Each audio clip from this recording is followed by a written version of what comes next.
BC కులగణనపై ఉన్న అనుమానాలను నివృత్తి చేసేందుకు ఏర్పాటు చేసిన సమావేశంలో సీఎం రేవంత్ పలు అంశాలపై క్లారిటీ ఇచ్చారు. కొందరు కుట్రలు చేస్తూ సర్వేపై అపోహలు సృష్టిస్తున్నారని, అసలు ఎక్కడ తప్పు జరిగిందో చెప్పకుండా విమర్శలు చేయడం సరికాదన్నారు.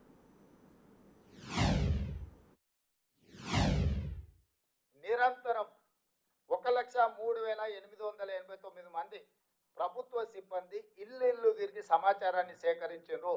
ఈ సేకరించిన సమాచారం మొదట ఇండ్లకు ఇట్లా స్టిక్కర్లు అతికించి ఇండ్ల లెక్క తీసినాం. ఆ తర్వాత మొత్తం 8 పేజీల సమాచారం ఇట్లా ప్రతి పేజీలో సమాచారాన్ని సేకరించి చివరి పేజీలో 8వ పేజీలో ఇక్కడ ఇంటి యజమాని సంతకం, ఇక్కడ ఎన్రోలర్ సంతకం, ఎన్యూమరేట్ చేసిన ఎన్రోలర్ సంతకం, ఇక్కడ సూపర్వైజర్ సంతకం. ఇందులో 8 పేజీలలో ఇచ్చిన సమాచారం ఆ ఇంటి యజమాని మొత్తం చదివి ఇన్న తర్వాత సంతకం పెట్టి ఇచ్చిన సమాచారం. ఇది ప్రభుత్వ సిబ్బంది పోయి ఇంటి ముందర కూర్చోనో లేకపోతే ఇంటి బయట ఎవరినో వేరేళ్ళని అడిగి ఇంటి ఆయన ఏ కులమయ్యా లేకపోతే ఇంటి ఆయన ఏం చేస్తాడని అడిగి సేకరించిన సమాచారం కాదు. ఇవాళ ఇక్కడ ఉన్న మిత్రులందరికీ 8 పేజీలలో ప్రతి కాలం 57 కాలమ్స్ ఉన్నాయి. దీంట్లో ప్రతి కాలం ఇంటి యజమాని ఇచ్చిన సమాచారంతో పాటు ఇంటి యజమాని సంతకం తీసుకొని వాళ్ళ మొబైల్ నెంబర్ తీసుకొని సేకరించిన ఎన్యూమరేటర్ సంతకం పెట్టి ఈ ఎన్యూమరేటర్ మీద ఉన్న సూపర్వైజర్ సంతకం పెట్టి ప్రతి 150 ఇండ్లకు సంబంధించిన సమాచారాన్ని క్రోడీకరించి కంప్యూటరీకరించినము. 36,000 మంది డేటా ఎంట్రీ ఆపరేటర్లను సపరేట్గా ఈ 1,03,889 మంది సమాచారం సేకరించిన సిబ్బంది కాకుండా డేటా ఎంట్రీ ఆపరేటర్లను 36,000 మంది సిబ్బందిని అదనంగా తీసుకొని ఈ 36,000 మంది సిబ్బంది ఏ ఎన్రోలర్ ఎవరైతే ఉన్నాడో ఆ 150 ఇట్లాంటి 8 పేజీల సమాచారాన్ని తీసుకొని అతనే కంప్యూటర్ ఆపరేటర్ పక్కన కూర్చొని ఒక్కొక్క వివరాలు కంప్యూటర్లో ఎంట్రీ చేయించి ఈరోజు ఉన్నాయి 59 కులాలు.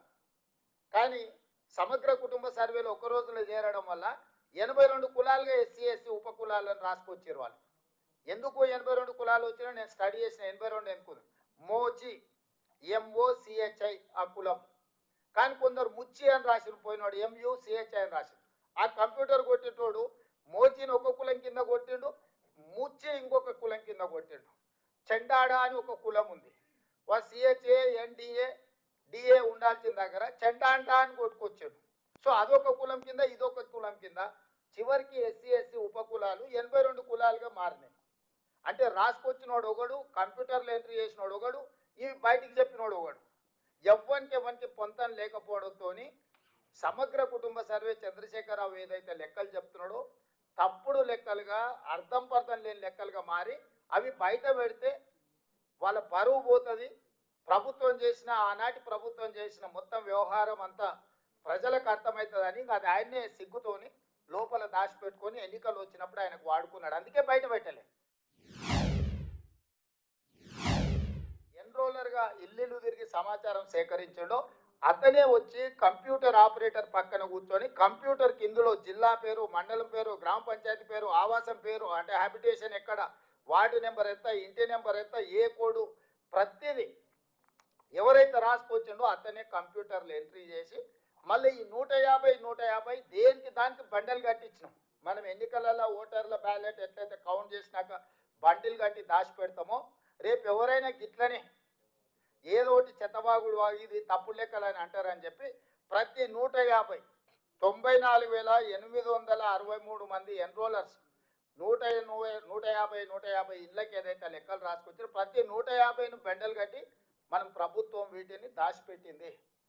ఇవాళ ఏ బ్లాక్లో ఎక్కడ తప్పు జరిగిందో వాళ్ళని చెప్పమని ఉంది. మనం ఆ బెండలు తీసి ఓపెన్ చేసి పోదాం ఆ ఊర్లో ఆ బ్లాక్లో పోయి మళ్ళీ క్రాస్ చెక్ చేయడానికే మనకు రెడీగా ఉంది. నేను నా గుజరాత్లో 70 జాతులు ముస్లింలు ఓబీసీలలో ఉన్నారు నేను చేసిన వాళ్లకు.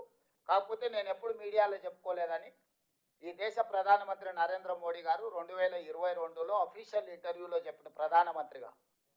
మరి ఇప్పుడు బండి సంజయ్ గారు రేవంత్ రెడ్డి తీసుకొచ్చి బీసీలను మన ముస్లింలను తీసుకొచ్చి బీసీలో కలిపిండి అంటాడు. డాక్టర్ బాబాసాహెబ్ అంబేద్కర్ గారు ఇచ్చిన రాజ్యాంగంలో దూదేకులోలు బీసీ బి గ్రూప్లు ఉన్నారు. ఎస్సీస్ ఎవరైనా క్రిస్టియన్ కన్వర్షన్ జరిగితే వాళ్ళని తీసుకొచ్చి ఎస్సీలను కూడా బీసీ సి చేసిండ్రు కన్వర్షన్ జరిగిన వాళ్ళను. సో ఇవాళ ఇవన్నీ ఎందుకు వాళ్ళు మాట్లాడుతున్నారు అని అంటే సింపుల్, ఈ లెక్క తేలిందని అంటే ఆ తర్వాత మా సంగతి ఏంది చెప్పండి అని మీరు అడుగుతారు. మీరు అడగొద్దంటే ఈ లెక్కలు తేలొద్దు.